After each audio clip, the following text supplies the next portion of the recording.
सावधान।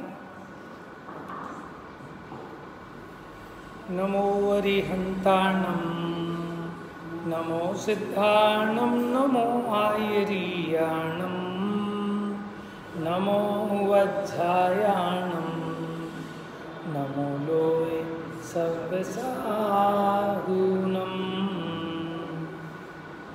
एस सुरासुर मनुषं वंदिदं धोदघायिकं मलं प्रणमामि वर्धमानं तीर्थं धम्मस्य कर्तारम्।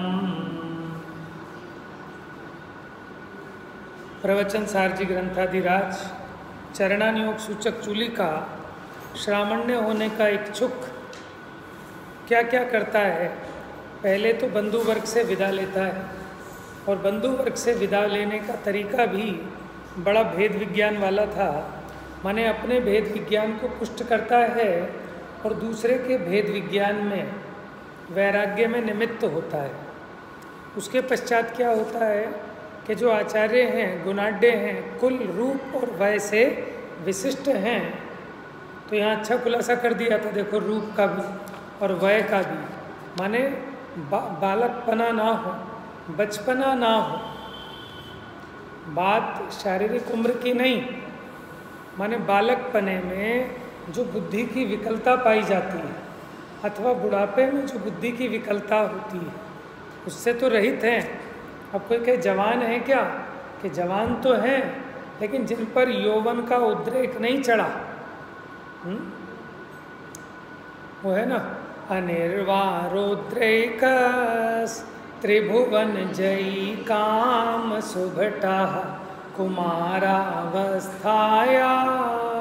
मपि निज बलाद्येन विजिता स्फुरनित्यानंद प्रशम पद राज्याय सजनः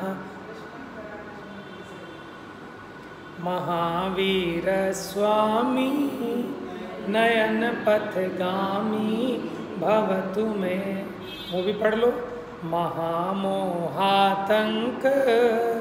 प्रशमन पराकस्मिन् भिषग निरापेक्षो बंधुर विदित महिमा मंगल करः शरण्यः साधूनां भव भय भृतामोत्तम गुणो महावीर स्वामी नयन पथगामी भवतु में।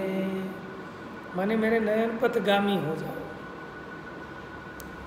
तो वहाँ क्या कहा, निर्वारोद्रैकस त्रिभुवन जयी काम सुभटा, कि कैसा है वो काम रूपी सुभट। अनिवार्य है उद्रेक जिसका, माने जिसका निवारण किया जाना बड़ा कठिन है। त्रिभुवन जयी, जिसने तीनों लोगों को अपने काबू में किया है। किसने? काम रूपी सुभट ने। कुमारावस्थाया मपि निज बलाद्येन विजिता, कि तुमने जवानी में, क्योंकि जवानी में ही ज़्यादा वो उद्रेक चढ़ता है, और तुमने कुमार अवस्था में ही उसको अपने निज बल से क्या कर लिया, जीत लिया, अपने अधीन कर लिया। तो निज बल मतलब शारीरिक बल नहीं, आत्मिक बल। ठीक है। तो मैं ये उदाहरण क्यों दे रहा हूँ आपको, क्या समझाने के लिए कि वय से विशिष्ट, आयु से विशिष्ट। तो आयु से विशिष्ट का मतलब ये किया था कि बालकपने में जो बुद्धि की विकलता होती है वो नहीं, बुढ़ापे में जो बुद्धि की विकलता होती है उससे रहित। जवान हो तो भी, जवान तो हैं लेकिन उन पर जवानी नहीं चढ़ती। डॉक्टर साहब की एक किताब है वीतरागी व्यक्तित्व भगवान महावीर। भगवान महावीर, ठीक है, उसमें उन्होंने कहा कि भगवान महावीर माने उनको बचपन तो आया था, ठीक है, लेकिन बचपना नहीं आया। क्यों? ऐसा क्यों कहते हो कि बचपना नहीं आया? क्योंकि बचपना तो उसे कहते हैं जिसमें मुंह फूटता है, घुटने टूटते हैं, तो ऐसा बचपना उनमें नहीं था। वो जवान तो हुए लेकिन उन पर जवानी नहीं चढ़ी, उल्टा वो जवानी पर चढ़े, क्योंकि उन्होंने काबू कर लिया ना। तो जवानी माने वो काम रूपी सुभट को जिन्होंने अपने आत्मबल से जीत लिया। तो वय से विशिष्ट मतलब यहाँ भाव की अपेक्षा बात है। और ऐसी रूप विशिष्ट में भी कि उनका बहिरंग रूप से उनका अंतरंग रूप का अनुमान लगता है? माने उनकी जो वीतरागता है वो बाहर टपकती है, उसको कह रहे हैं उनका रूप विशिष्ट, ऐसे रूपवान है।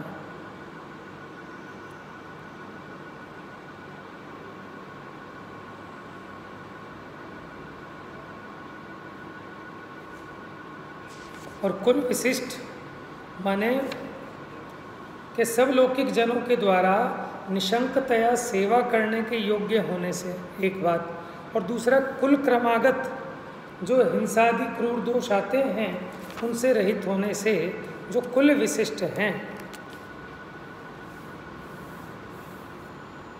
स्वयं आचरण करने में और दूसरों को माने मुनियों को आचरण कराने में और उनके दोषों को दूर कराने में, इसलिए वो श्रवणों को अति इष्ट हैं। ऐसे आचार्य के निकट शुद्धात्म तत्व की उपलब्धि रूप सिद्धि से मुझे अनुग्रहित करो, ऐसा कहकर श्रामण्यार्थी जाता हुआ प्रणत होता है। इस प्रकार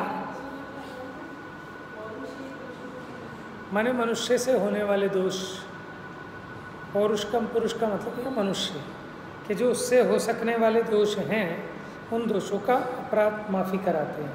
क्योंकि गलती हुई तो उसको प्रायश्चित विधि से शुद्ध करते हैं ना।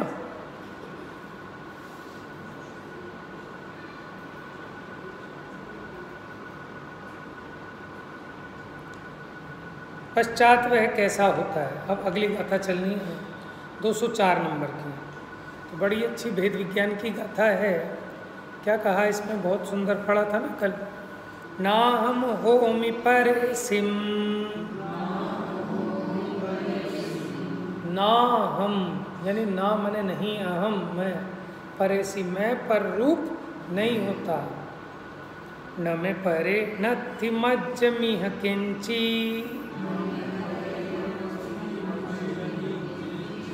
न पर मुझ रूप होता, किंचित मात्र भी पर द्रव्य मुझ रूप नहीं होता। इदिनि चिदो जिदिंदो, जादो जद जादरूवधरो,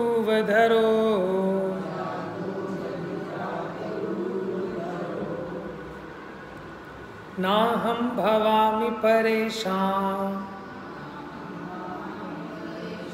न मे परे नास्ति ममेह किंचित,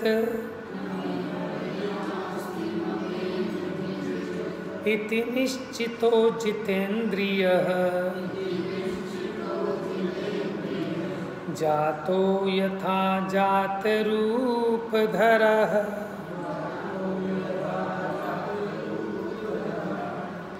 मैं दूसरे का नहीं हूँ, मैं दूसरे का नहीं हूँ। दूसरों का मतलब कि मैं स्त्री का नहीं हूँ, मैं पुत्र का नहीं हूँ, मैं पिता का नहीं हूँ। कौन से ने ऐसे समझा रहे हैं ये? देखो, मैं पर का हूँ, मैंने मैं पिताजी का पुत्र हूँ, मैं इस पुत्र का पिता हूँ। ये कौन से नए का विषय था? उपचरित असद्भुत व्यवहार ने का। ठीक है, तो वो जिस नए की अपेक्षा ग्रहण है ना, उसी नए की अपेक्षा त्याग है। इसमें ऐसा नहीं लगेगा कि उसके पहले वाला तुमने इस तरह लगाया होगा कि उसके नेक्स्ट वाला नया आ जाएगा, क्योंकि निषेध कर रहे हैं। तो निषेध करना तो निश्चय नए का काम है। यद्यपि ठीक है वो अपेक्षा भी, लेकिन अभी इसी अपेक्षा समझो कि जिस नए की अपेक्षा, क्योंकि देखो परद्रव्य में ग्रहण और त्याग, कि मैं परद्रव्य का ग्रहण करता हूँ, ये भी उपचरित असद्भुत व्यवहार है। और मैं पर द्रव्य का त्याग करता हूँ, ये भी उपचरित असद्भूत व्यवहार का विषय होगा। बात समझ में आ रही बेटा? क्या समझ में आया बताओ? मैं ये स्त्री का पति नहीं हूँ, ये हमने स्त्री का त्याग किया। मैं इस पुत्र का पिता नहीं हूँ, ये हमने पुत्र का त्याग किया। ग्रहण कैसे किया था कि मैं इसका पति हूँ, मैं इसका पुत्र हूँ, ये कौन से नए का विषय है? व्यवहार तो है, व्यवहार में कौन सा व्यवहार? असद्भूत। अब असद्भूत में कौन सा? उपचरित। तो पूरा नाम क्या होगा? उपचरित असद्भूत व्यवहार नय। बात समझ में आ रही है? उपचरित क्यों कहा इसको? हाँ, आत्मा से भिन्न है, आत्मा का एक क्षेत्रावगाही भी नहीं है, ठीक है, इसलिए उपचरित कहा। असद्भूत क्यों कहा? असद्भूत क्यों कहा? क्योंकि आत्मा में उसकी सत्ता नहीं है, स्त्री पुत्र आदि की। बात समझ? व्यवहार क्यों कहा? क्योंकि व्यवहार के दो काम हैं, भेद और उपचार। उपचार किया क्योंकि जो भिन्न है उसको अभिन्न करके कहना, अभिन्न को भिन्न करके, एक का दो और दो का एक, ये कौन से नय का विषय है? व्यवहार नय का। और एक का एक और दो के दो, ये कौन से नय का विषय है? निश्चय नय का विषय। बात समझ में आ रही है? तो मैं ये कह रहा हूँ कि ये स्त्री मेरी नहीं है, ये पुत्र मेरा नहीं है, ये कौन से नय का विषय होगा? निश्चय नय का। बात तो सही कह रहा है ये, क्योंकि निषेध करने का काम निश्चय नय का है। व्यवहार ने जहाँ ये कहता है कि ये मेरी पत्नी है, ये मेरा पुत्र है, निश्चय नय क्या कहता है? ना हम, न एति, न तथा, ऐसा नहीं है। निश्चय नय का काम तो ये है, लेकिन अभी हम उस अपेक्षा नहीं कह रहे। अब कोई कहता है कि साहब मैंने स्त्री का त्याग कर दिया, ठीक है, मैंने पुत्र का त्याग कर दिया, तो तुम त्याग कैसे कर सकते हो? तुम्हारा तो था ही नहीं। उपचरित असद्भूत, हाँ, ऐसा बात समझ में आ गई बेटा? उपचरित असद्भूत व्यवहार से जो अपने से एक क्षेत्रावगाही नहीं है, ऐसे पर द्रव्यों के साथ कोई भी संबंध जोड़ना, भले वो ग्रहण का संबंध हो, भले ही त्याग का संबंध हो, वो कौन से नय का विषय हो जाएगा? उपचरित। समझ में आ रहा है? अच्छा, ये देह मेरी है, ये कर्म मैंने किए हैं, ये कौन से नय का विषय है? अनुपचरित असद्भूत व्यवहार है। क्यों? क्योंकि इनसे एक क्षेत्रावगाही है,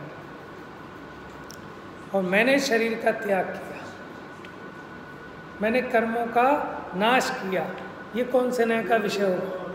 ये भी अनुपचरित असद्भूत व्यवहार नय का। बात समझ में आ रही है?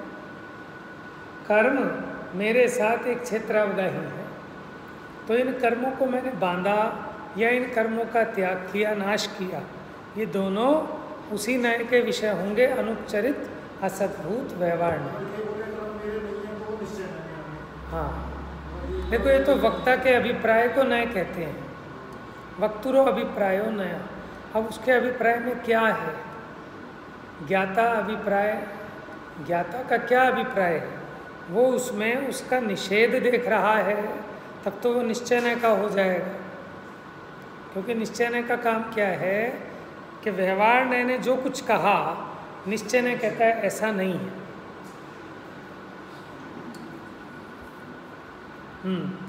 मैं दूसरों का नहीं हूँ, तो अब दूसरों में क्या क्या ले लेना? उपचरित का विषय भी ले लेना, अनुपचरित का भी ले लेना।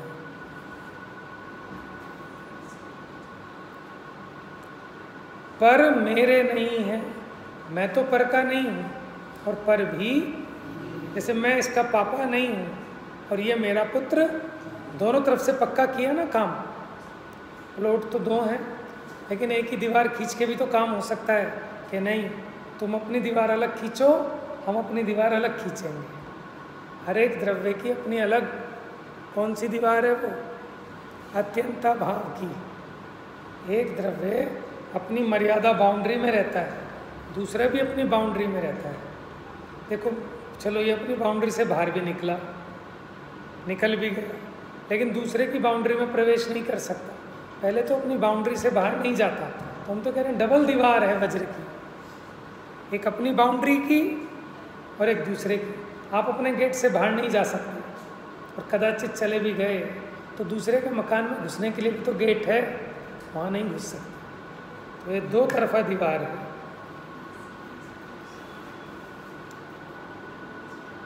ये जो मकान है ना बेटा बराबर में, यहाँ पे भी दो दीवार हैं।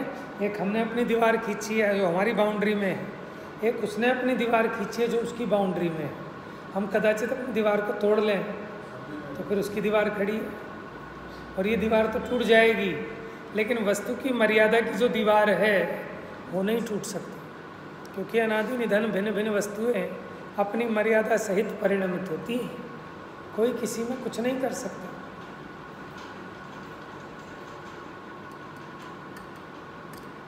इस लोक में मेरा कुछ भी नहीं है, समझ में? इस लोक में जो कहने में आता है ना, मेरा मकान दुकान शरीर, इस लोक में तो मेरा कुछ भी नहीं है। ऐसा निश्चयवान माने ऐसा पक्का निर्णय होना चाहिए। इसी का नाम सम्यक दर्शन सम्यक ज्ञान हो गया ना। ऐसा जिसको निशंकित पना है, ऐसा पक्का निर्णय है, तो सम्यक दृष्टि हो गया। और जितेंद्रिय होता हो, अब उसने इंद्रियों को भी जीत लिया। क्यों? कि इंद्रिय सुख और इंद्रिय ज्ञान, इसके कारण ही इंद्रियों का गुलाम हो रहा था, लेकिन अब इसको अतीन्द्रिय सुख और अतीन्द्रिय ज्ञान की सत्ता समझ में आ गई। अब ये उसका गुलाम नहीं होता।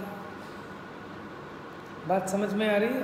आदमी कभी गुलाम होता है कि जब तक इसको अपनी ताकत का नहीं पता होता। कि पैर टूटा हुआ था, पैर पे प्लास्टर था, तो हम आपके अधीन थे कि आप हमें लेके चलोगे, लेकिन जब हमारा पैर सही हो गया तो हम आपकी गुलामी नहीं करेंगे, चलिए आगे। तो जितेंद्रिय होता हुआ यथा जात रूप धर होता है। यथा जात का मतलब क्या है? कि जैसा है स्वभाव वैसा। शरीर की अपेक्षा भी देखो तो जैसा स्वभाव है वैसे रहते हैं नग्न, और भीतर से भी देखो जैसा स्वभाव है, क्षमा मार्दव आर्जव सत्य शोध संयम तप त्याग अकिंचन्य ब्रह्मचर्य, ये भाव है ना आत्मा के, इन भावों रूप रहते हैं। इसका नाम है यथा जात रूप धर। जैसा इनका स्वभाव है वैसे रूप रहते हैं। टीका।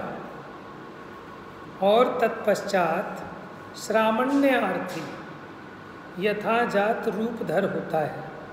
कैसे? देखो, अपनी श्रद्धा को अपने में रखा, अपने ज्ञान को अपने में रखा और अपने में लीन हुआ, इसका नाम है यथा जात रूप धर। प्रथम तो मैं किंचित मात्र भी पर का नहीं।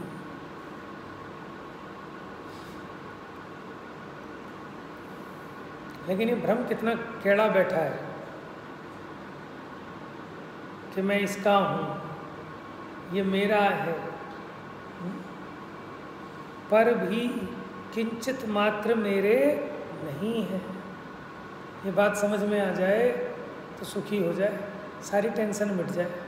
टेंशन तो इसी बात की है कि ये मेरा और मैं इसका। मुझे लगता है कि मैं इसका पापा हूँ, तो जहाँ ये दिखता है कि मैं इसका हूँ तो जिम्मेदारी दिखती है। इसको संस्कारित करना है, इसको अच्छी शिक्षा देनी है, इसका लालन पालन पोषण करना है, और ये मेरा है ऐसा देखता हूँ तो भी अपेक्षाएं खड़ी होती हैं कि मेरा हक है, तो बुढ़ापे में मेरी खातिरदारी करेगा, पूछ करेगा, मेरी आज्ञा में चले, मेरी बात माने।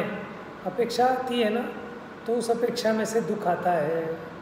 होना तो अपने उदय अनुसार है।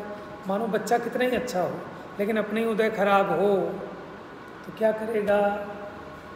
समझ में आया? और कितना ही बेकार हो, दुनिया के लिए बदमाश हो, नंबर 1 का खूनी डकैत हो, अपना पुण्य का उदय हो तो अपने लिए अच्छा हो जाता है। पुत्री क्या, शत्रु भी मित्र हो जाते हैं, और पाप का उदय हो तो मित्र भी शत्रु हो जाते हैं। तो कौन किसका करता है? इनका पुण्य का उदय होगा तो हम इनकी चाकरी बजाएंगे, इनके पुण्य का उदय नहीं होगा, हम लात मार के भगाएंगे, भाग जाए यहाँ से, घर से बाहर। होता है ना, देखा है नहीं देखा है?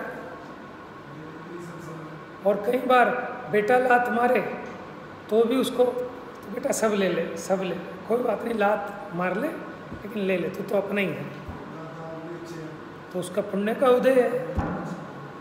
समझ में आया?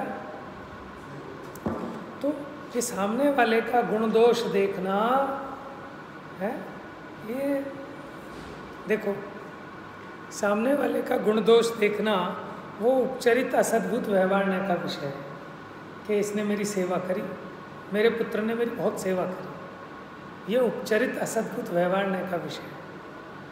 ठीक है, लेकिन भाई साहब पुत्र कौन सेवा करने वाला? ये पुण्य के उदय तो माने देवता को भी लाइन में लगा दे, माने कितने हजार देव चक्रवर्ती की सेवा में हमेशा हाजिर रहते हैं। क्यों रहते हैं? उसका पुण्य का उदय है। ये अनुपचरित असद्भुत व्यवहार का विषय। कर्म पे आ गए ना, तो भाई सब कर्म वरम भी कुछ नहीं है। मैं तो अपने मोह राग द्वेष के परिणाम को भोगता हूँ, कोई कर्म के उदय को नहीं भोगता जी, अपने ही मन विकारी परिणाम को भोगता है। तो कौन से नए का विषय हो गया बताओ? मोह राग द्वेष आदि विकारी भाव में करता हूँ, अपने ऐसे विकारी भावों के साथ है आत्मा का जो भेद करके समझाना, कौन से नए का विषय है? सद्भूत है कि असद्भूत है? नहीं आ रहा समझ में? नहीं है, बात पकड़। हाँ ठीक है आपका रिप्लाई। हाँ जी पीछे से। हाँ उपचरित सद्भूत। सद्भूत क्यों है आपको ही बताओ मुझे, आपको पकड़ में आ रहा भाभी जी? हाँ जीव की सत्ता में है इसलिए सद्भूत है। नहीं आए तो पूछा करो, पीछे बैठते हो ना ज़्यादा तो मेरा ध्यान कम जाता है दूर, आगे ज़्यादा ध्यान रहता है। हाँ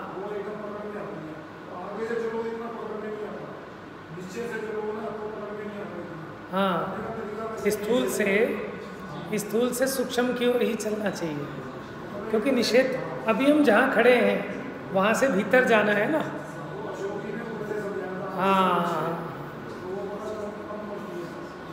हाँ उन्होंने एक तो कम टाइम में बहुत ज़्यादा विषय ले लिया, उतने कम टाइम में उतना ज़्यादा विषय, क्योंकि हम तो थोड़े विषय को भी रोज रोज रोज रोज माथा मारे तो भी बड़ा मुश्किल से समझ में आता है। हाँ बेटे समझ में आ रहा है? बोलो आ रहा है कि नहीं आ रहा है, बताना तो पड़ेगा।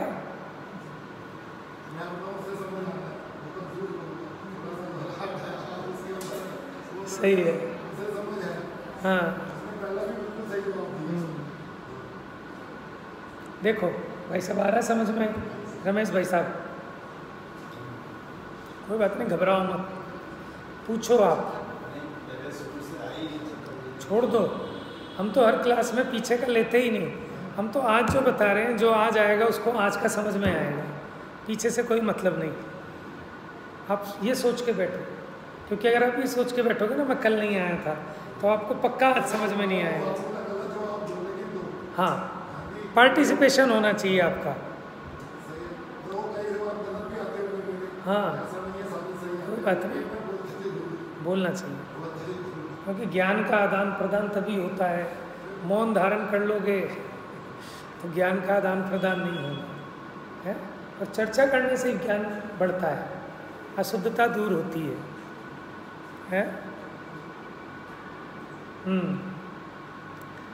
तो देखो ये नयों को समझना बहुत आवश्यक है, बहुत उपकारी है। तो वजन समझ में आना चाहिए ना, किस नय का कितना वजन है, और वो कब समझ में आएगा? जब आपको उसका स्वरूप पता होगा। इसने मुझे हैरान कर दिया, अब उसके सामने जब ये बात आती है कि असाता कर्म का उदय आ गया, तो वो बात फीकी पड़ गई। उसका वजन कि मुझे सामने वाले ने गाली दी इसलिए मैं दुखी हूँ, क्या मेरे असाता कर्म का उदय है? दोनों में अंतर है ना वजन में। और तीसरा कि मैं मोह राग द्वेष रूप परिणमित हुआ इसलिए दुखी हूँ। अब देखो तीनों बात में वजन का फर्क है। वो स्थूल है बाहर वाली बात, और आगे दूसरे वाली के कर्म के उदय से ये थोड़ी ज़्यादा वजनदार है।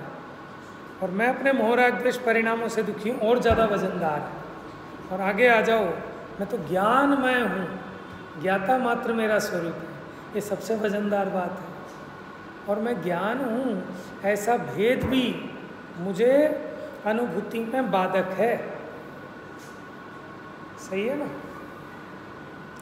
तो खाली नाम नहीं, इनकी भाव वासना हो तो हमें समझ में आएगा कि किस बात में कितना वजन है। खाना खाने बैठे, घर वाली रोटी लाई, तीसरी अरे नहीं बस बस करो, भर गया पेट, फिर भी वो ले आती है और हम खा भी लेते हैं, क्योंकि वो भी समझ रही है अभी इनकी बात में कितना वजन है। समझती है ना, माँ समझती है, पत्नी समझती है, बाहर वाला नहीं समझेगा। ठीक है ना? वात्सल्य होगा तो वो भी समझ लेगा। और फिर भैया बिल्कुल नहीं लूँगा, हाथ जुड़ाओ बिल्कुल, फिर भी एक लड्डू तो चलेगा।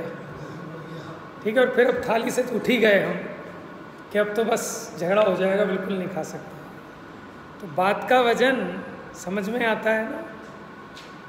ये तो मोटा उदाहरण है।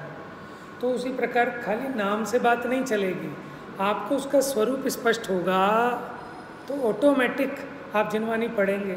जैसे मैंने उस दिन बात कही थी ना, किसी को नाराज़गी भी हो सकती है कि आप ऐसा क्यों कह रहे हो, क्या शेर ने को उपदेश नहीं दिया था मुनिराज ने, क्या जिनवाणी में गलत लिखा है? कि बात ये नहीं है, आप समझो, आप उस कथन पर ज़रूरत से ज़्यादा वजन दे रहे हो। वो प्रथमा नियोग की शैली है, वहाँ आपको उपदेश देना है, अभी शेर को उपदेश नहीं देना। शेर के बहाने से उपदेश आपको देना है। समझ में? इसलिए ये समझा रहे हैं कि तू तो आत्मा है, तू देह से भिन्न है। शेर को ये नहीं समझाएंगे, वरना समझाया होगा। क्योंकि इसको भाषा कैसे समझ में आएगी? जैसे पंचतंत्र की कहानियाँ पढ़ो ना आप, तो वो 2 बैल थे, नहीं पंचतंत्र की किसकी है? हीरा मोती की। वो तो प्रेमचंद की है ना, गोदान। उसके 2 बैल थे, वो बैल आपस में बात करते जा रहे हैं। ठीक है? अब कहानी में लिखे कर रहे होंगे, और भैया समझो वो कथानक है, उस कथा के माध्यम से आपको सद्बोध देना है। पंचतंत्र की कहानियों में जानवरों की मीटिंग हुई, उनके चुनाव हुए, फिर उन्होंने तय किया। ऐसा होता है क्या? लिखा है, किताबें क्या झूठ लिखी हैं? कि भैया झूठ नहीं है, आप उसका प्रयोजन समझो, उस पर उतना ही वजन दो। बात समझ में? कई लोग उदाहरण पे इतना वजन दे देते हैं, वो सिद्धांत तो गायब हो जाता है और वो सिद्धांत भी गड़बड़ हो जाता है।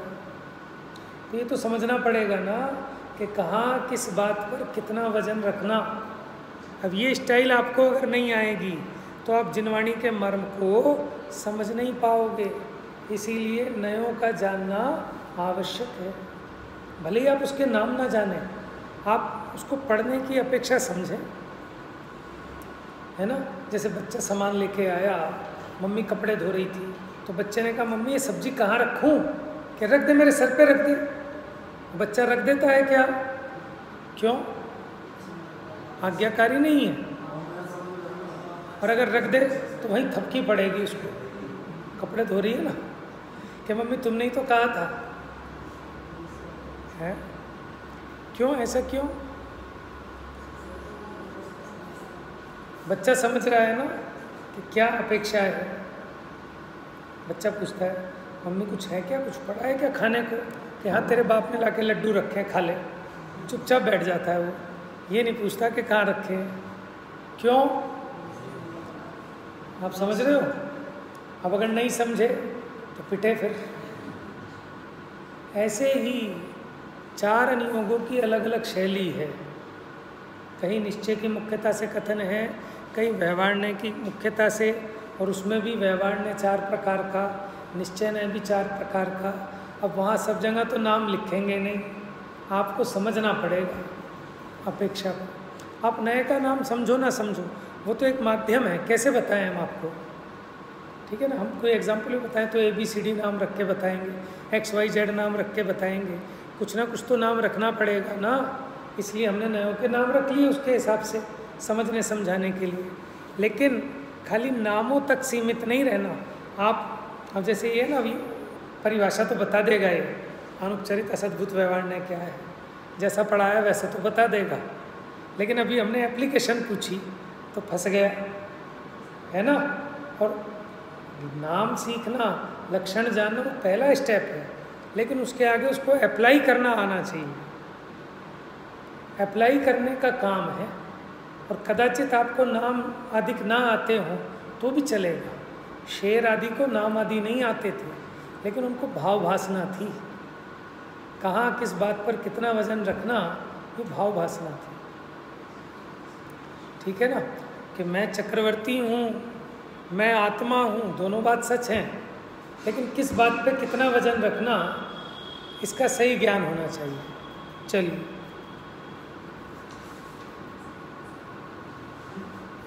प्रथम तो मैं किंचित मात्र भी पर का नहीं हूँ।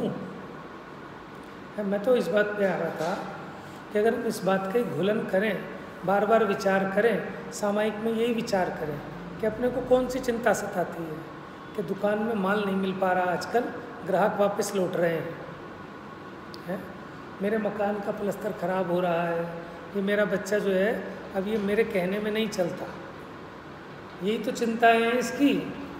तो वहाँ विचार नहीं करता ना कि ये मेरा नहीं है। अब तुम ये मान रहे हो कि मेरा है, तो सारी आकुलताएं खड़ी हो रही हैं, सारी अभिलाषाएं, चिंताएं, आशाएं, ये अज्ञानता में से उत्पन्न होती हैं कि जब भी आप पर के साथ अपना संबंध जोड़ोगे, है, चिंता चालू हो जाएगी। वो कहते हैं ना, गाय ना बछिया, गाय ना बच्ची और नींद आवे अच्छी। और अब इसके शादी करा दी, गाय बच्ची भी हो गए, खेत भी हो गए, उसे नींद ही नहीं आती। एक लंगोटी के पीछे सारा संसार है ना, सुनिए कहानी ना। तो ये हालत है। तो अब क्या करें कि अब विचार करो, क्योंकि जीव अपने परिणाम से दुखी है। भेद ज्ञान हो जाए, स्त्री भी रहेगी, पुत्र भी रहेगा, मकान दुकान भी रहे, लेकिन उसमें अपनी आत्मबुद्धि हट जाए तब वो आनंद होगा। अब वो छोड़ तो देता है, लेकिन आत्मबुद्धि हटती नहीं। तो मुनि बनने के बाद भी कहेगा ये हमारी घरवाली है, ये हमारा लड़का था जो आया था अभी, वो हमारा साला था।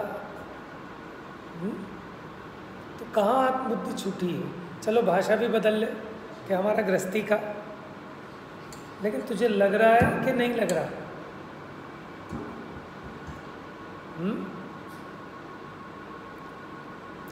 तो प्रथम तो मैं किंचित मात्र भी पर का नहीं हूँ। ये बच्चा कहते हैं मेरे पापा हैं। भैया मैं तेरा कुछ नहीं हूँ, मैं मेरा हूँ, मैं ही मेरा करता धरता। और अज्ञानी को क्या लगता है कि मैं ही इनका करता धरता। समझ में? तो फिर दुख आना ही आना है।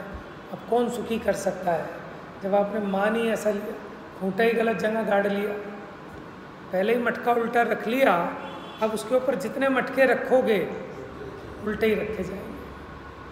मूल में भूल है ये। पर भी किंचित मात्र मेरे नहीं, मैं तो पर का नहीं हूँ। देखो अंतर समझ में आ रहा है कि मैं पर का नहीं हूँ। तो बच्चा कहता है पापा मुझे ये ला के देना है, पापा मेरा स्कूल में एडमिशन कराना है, पापा मुझे ये चाहिए, पापा मुझे वो चाहिए। तो आदमी टेंशन लेता है। क्यों? क्योंकि मैं इसका हूँ ना, तो मुझे इसकी नौकरी बजानी है, इसका लालन पालन पोषण करना है। अब दूसरी बात है, तो ये मेरा है तो मेरी सेवा करनी चाहिए, इसको मेरा कहना मानना चाहिए। इच्छाएँ आ गई, आशाएँ आ गई कि ये मेरा है, जब ऐसा मानो। और जब ये भेद विज्ञान हो गया तो भैया प्रत्येक पदार्थ अपना अपना कर्ता भोगता है। और मुझे कौन सुखी कर सकता है?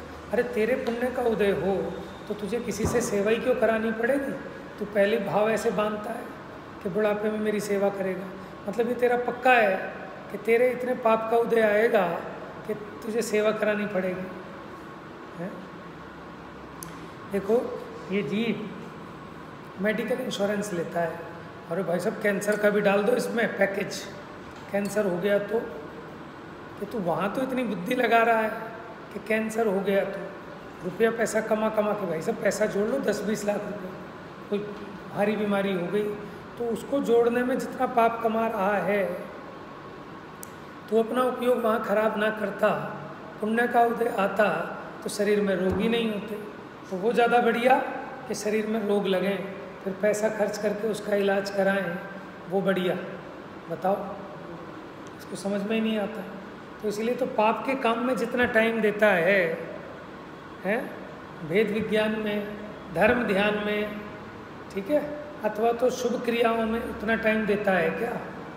चलो अभी तो आत्म कल्याण को भी अलग रखें, चलो बड़ी बात है, लेकिन पुण्य कार्य में भी ये कितना टाइम लगाता है बताओ ईमानदार? अपना देख लो, मैंने पाप में और पुण्य में कर लो विभाजन, और उसमें भी आधा पौना 1 घंटा पुण्य में लगाएगा तो भी उसको क्या मानता है कि मैं धर्म किया है? धर्म का तो प्रारंभ भी नहीं हुआ अभी अज्ञानी।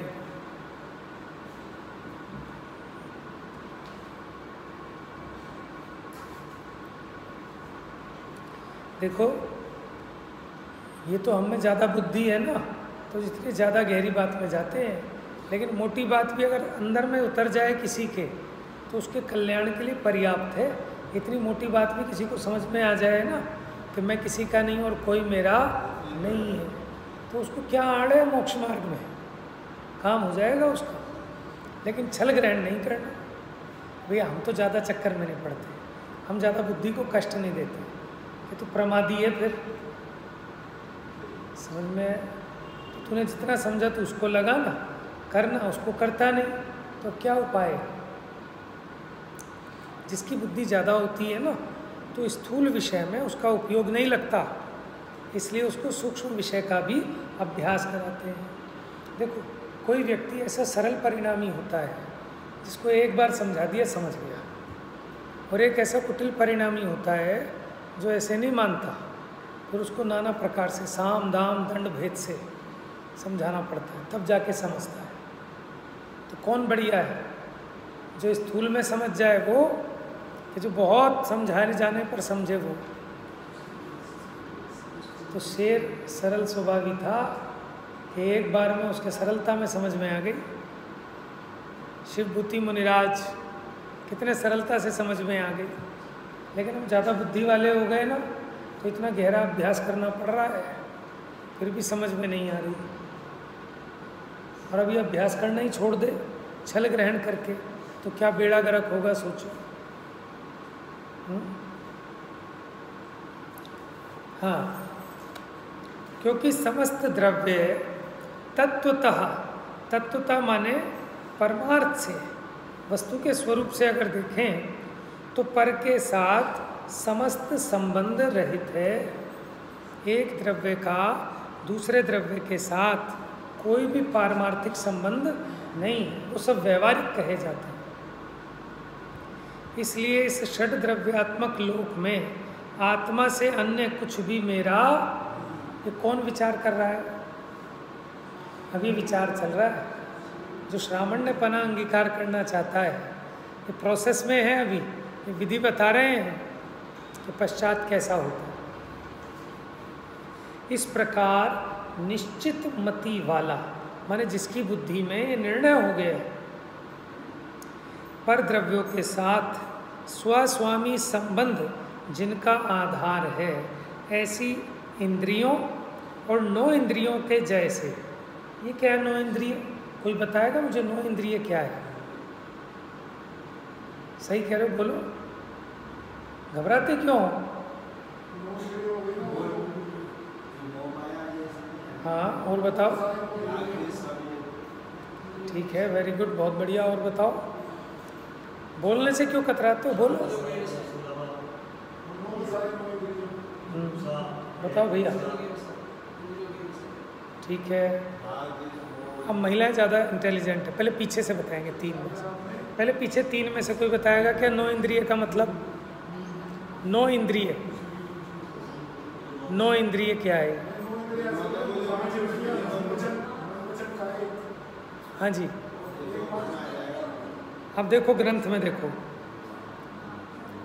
परद्रव्यों के साथ स्वास्वामी संबंध जिनका आधार है, ऐसी इंद्रियों और 9 इंद्रियों के जैसे। तो जो 9 इंद्रिय लिखा है ये बताओ, काउंटिंग वाला 9 नहीं लिखा, वो तो 9 होता है, उस पर 2 मात्राएं होती हैं 9 पे, ये 9 इंद्रिय है। अच्छा पहले पीछे से बताओ ना तीनों। 1 मिनट, हाँ आंटी जी जोर से बोलो। वेरी गुड, बहुत बढ़िया उत्तर दिया आंटी जी ने। हाँ जी, आगे वालों को पता था? ज्ञप्ति पता था? हाँ जी, नहीं पता था? इंद्रिय और 9 इंद्रिय, हाँ इंद्रिय और 9 इंद्रिय। इंद्रिय तो इंद्रियां आप समझ गए, 5 इंद्रियां होती हैं, और 9 इंद्रिय मन को कहते हैं, उसी को अनिंद्रिय भी कहते हैं। इंद्रिय अनिंद्रिय पढ़ते हो ना आप, इंद्रिय अनिंद्रिय निमित्तम। हाँ ये शब्द कैसे कहीं आया नहीं अभी तक, ये नया शब्द हुआ आपके लिए, आपके लिए। हाँ इसमें अपने जैन सिद्धांत प्रवेशिका में भी है। ये क्या चीज़? हास्य रति है, रति 9 कषाय। देखो एक तो कषाय और 9 कषाय, वहाँ 9 का मतलब 9 नहीं है, 9 का मतलब है नॉमिनल। नॉमिनल माने नाम मात्र का, किंचित, ईशत। हाँ हाँ, देखो बस इसलिए कहा, जैसे इंद्रियां बाहर में दिखाई देती है ना, ऐसे मन ऐसा बाहर में व्यक्त नहीं। तो इसीलिए उसको नाम दिया अनिंद्रिय अथवा 9 इंद्रिय। ऐसी 9 कषाय का मतलब क्या है कि वो कषाएं किंचित मात्र हैं, नाम मात्र की कषाएं हैं, इसलिए उसको ऐसा कहा। हास्य, सुनो कैसे हैं। हाँ देखो ऐसा है, उसमें भी तीव्रता और मंदता तो होती है ना हास्य में भी, लेकिन उनका बल कब चलता है? जब साथ में क्रोध मान माया लोभ के साथ चलेंगी तो होगा, उसके बिना नहीं होगा उसका। इसलिए उसको 9 कषाय कहा है। वो द्रव्येंद्रिय वो अलग है, वो तो द्रव्येंद्रिय, भावेंद्रिय और इंद्रियों के विषयभूत पदार्थ, उन तीनों को भी इंद्रिय कहा।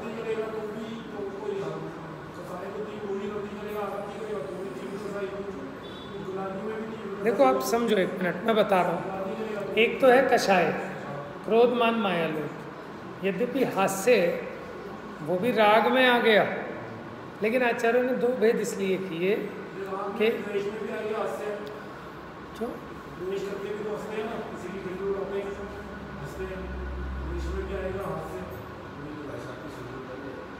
देखो उसमें क्या है, ये तो नियम है कि जहाँ राग होगा वहाँ द्वेष भी होगा। माने मुझे ये चीज़ अच्छी लग रही है, यानी बाकी बुरी लग रही है, वो तो है ही, उसके दोनों होंगे जहाँ होंगे, ठीक है। लेकिन अभी ये समझो कि कषाय और 9 कषाय में अंतर क्यों कहा? जो हास्य रति रति अधिक है ना, वो उतनी घातक नहीं है, उनका बल इनके साथ चलता है। ये जो क्रोध, अब आप समझना मेरी बात, अगर ये क्रोध मान माया लोभ अनंतानुबंधी वाले हैं तो ये हास्य रति रति भी अनंतानुबंधी वाली गाड़ी कहलाएंगी। अगर ये क्रोध मान माया लोभ अनंतानुबंधी वाले नहीं हैं तो हास्य रति रति भी अनंतानुबंधी वाली नहीं होंगी। तो यानी ये उसके साथ साथ चलती हैं, तो इसको ईशत कहा। क्या कहा? तो 9 का अर्थ यहाँ गिनती वाला 9 नहीं है। होता है बराबर, ऐसा नहीं होता जैसा अनंतानुबंधी वाले को होता है। माने उस भय में आके ऐसा काम नहीं करेगा जिससे उसका सम्यक तो छूट जाए। उस भय में आके खोटे देव शास्त्र गुरु को नमस्कार नहीं करेगा, है ना, इसलिए वैसा भय नहीं है। चलो, अभी कुछ चीज़ें ऐसी हैं ना कि वो शोध और खोज वाली हैं, वो बहस का मुद्दा है, शोध खोज का मुद्दा है, लेकिन हम तो अभी सामान्य से कह के आगे बढ़ते हैं। माने आपके प्रश्न अच्छे हैं, मैं ये नहीं कह रहा कि ऐसा नहीं है, और किसी भी बात का एक ही अर्थ हो ऐसा नहीं है, उसके अनेक रहस्य हो सकते हैं। कल दोबारा लेंगे। ये हो गया यहाँ आपका। तो 9 इंद्रियों के जैसे, माने इंद्रियों और मन को जीत लिया है जिसने। कैसे जीत लिया? तो फिर वही अतीन्द्रिय पदार्थ को प्राप्त किया, इंद्रिय के विषय भोगों में सुख है ऐसी मान्यता छोड़ दी, तो वो श्रामण्यार्थी आत्मद्रव्य का यथा निष्पन्न शुद्ध रूप धारण करने से यथाजात रूप धर होता है। तो जैसा आत्मा का स्वभाव है अतीन्द्रिय आनंद में, अतीन्द्रिय ज्ञान में, ऐसे स्वरूप को धारण करता है, तो यथाजात रूप धर होता है। जा वाणी के ज्ञान से सूझे लोकालो, सो वाणी